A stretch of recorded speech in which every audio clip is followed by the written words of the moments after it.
सिलिगुडीबाट चाहिँ मैले के ल्याएको छु भनेर तपाईँलाई देखाउँदैछु ल।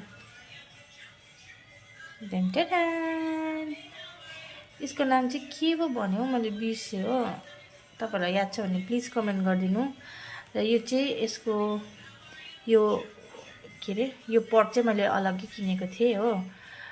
र यो प्लान्ट चाहिँ मैले किन किनेको भन्दाखेरि चाहिँ नि यसमा चाहिँ महिनामा एकपल्ट मात्रै पानी दिँदा पनि हुन्छ अरे हो। र हामी चाहिँ कहिले काहीँ घर जानु पनि पर्छ हैन, अब पानी हाल्ने मान्छे हुँदैन घरमा, त्यही भएर चाहिँ मैले यो किनेको थिएँ हो। कस्तो लाग्यो तपाईँहरूलाई। र अझै एउटा जिनिस किनेको छु तपाईँलाई देखाउँदैछु ल। र अर्को चाहिँ मैले यो किनेको हो, यो जार हो।